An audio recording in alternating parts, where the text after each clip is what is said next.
মন্দিরের এবং এখানে জগন্নাথ দেব ছাড়াও আরো অনেক ভগবান আছেন, যেমন শ্রী রাধা মাধব, দেবতাদের মধ্যে শিবজি আছেন, দেবী দুর্গা আছেন। এই পবিত্র স্থানে আজ আমরা হরিকথা গাইতে পারছি এবং আপনাদের শোনাতে পারছি। এটার জন্য আমরা প্রত্যেকে খুব নিজেকে খুব ধন্য মনে করছি। কেন না স্থান কাল পাত্র এটার উপর অনেক নির্ভর।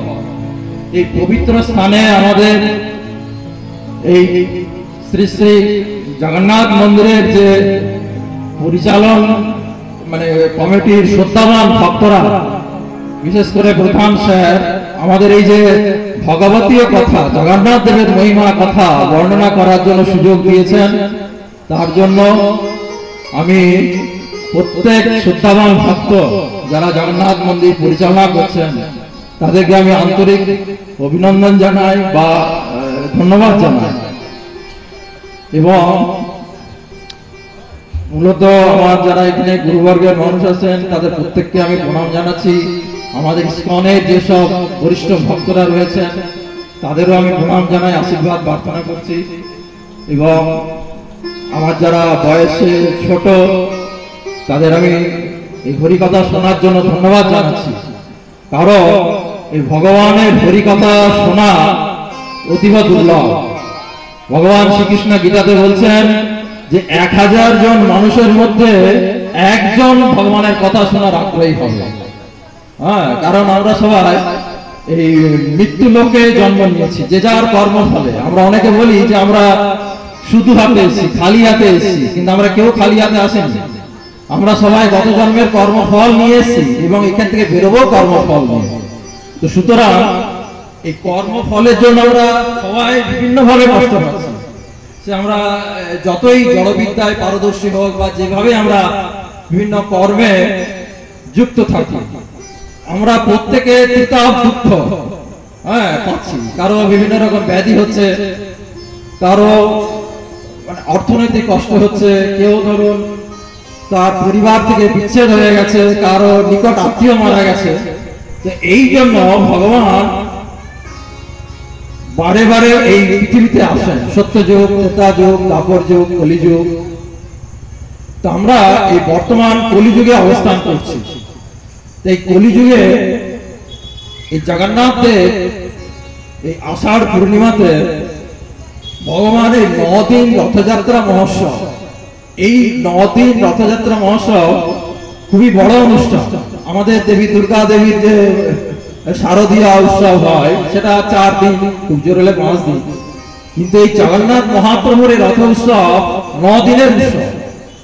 9 দিন ব্যাপী প্রোগ্রাম চলে। এবং এখানে যেমন এই যে এই রেল শহরের মধ্যে, রেল কলের মধ্যে এই যে শ্রদ্ধাবান ভক্তরা এত সুন্দর আয়োজন করেছেন। তো এইরকম সারা পৃথিবীতে যত জগন্নাথ মন্দির আছে সব জায়গায় জগন্নাথের মহিমা, লীলা কীর্তন এবং উৎসব চলে। তো যাক, আমি ভগবানের কিছু, জগন্নাথ দেবের কিছু লীলা মহিমা এবং ভাগবতের কিছু শ্লোক আমি আপনাদের কাছে শোনাবো। যদিও আমি এখানে যারা ইসকনের ভক্তিশাস্ত্রীয় কোর্স বা আপনার যারা মানে ভক্তি জীবনে আসতে চাইছে সত্যবান ভক্ত যারা, তাদের আমি বিভিন্ন রকম কোর্সে গাইড করি। আমি স্টেজ প্রোগ্রাম এই আমার জীবনে প্রথম। হ্যাঁ, হতে পারে কিছু ভুল বলতে পারি, যেমন আমার এই ভাইরাও রয়েছে, এদেরও প্রথম। এরাই সবার সঙ্গে, যেমন এই মাতাজি, এরা সবার সঙ্গে মিলিত ভাবে আমরা এই প্রথম স্টেজ প্রোগ্রাম করছি। হ্যাঁ, এবং সেটা আমাদের এই চিত্তরঞ্জন রেল শহরের জগন্নাথ পূজা কমিটির মানে কৃপাতে। যাক, আমরা বর্তমানে কলিযুগে অবস্থান করছি।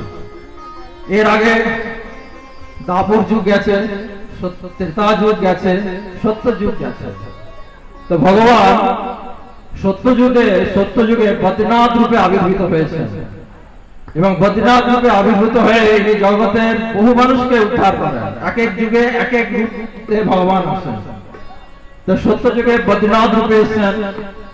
সেই সত্যযুগে মানুষকে মুক্তি পাওয়ার জন্য, মানে এই পৃথিবী হচ্ছে অসত্যতম দুঃখালয়, এখানে জন্ম নিতে গেলে দুঃখ পেতেই হবে।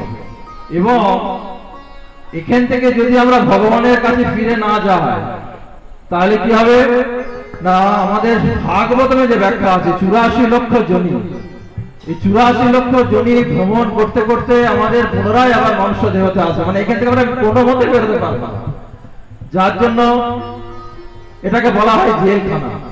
এই জেলখানা থেকে বেরোতে গেলে আমাদের পরমেশ্বর ভগবান শ্রীকৃষ্ণের শরণাপন্ন হতেই হবে এবং তার সেবা পূজা, তার ভজন আমাদের করতেই হবে। কারণ এই পৃথিবীতে একমাত্র সুপ্রিম কমান্ডার হচ্ছে ভগবান শ্রীকৃষ্ণ।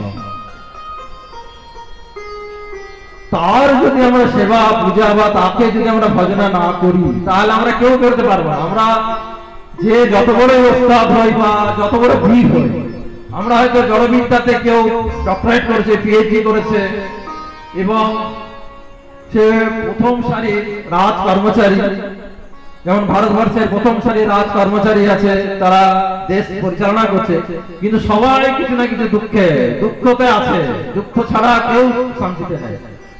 এই জিনিসটার জন্য আমাদের ভগবানের কথা বিশেষ করে শ্রবণ করতে হবে এবং তার জন্য কি করতে হবে, ভগবানের শ্রবণ কথা শোনার জন্য যে ভগবান শ্রীমদ ভাগবতের যে ফর্মুলা বলেছে, রুল এন্ড রেগুলেশন, গীতাতে যে ভগবান বলেছেন যে তুমি এইভাবে চলো তাহলে তুমি বাঁচতে পারবে, আদারওয়াইজ কোনো মতে বাঁচতে পারবে না।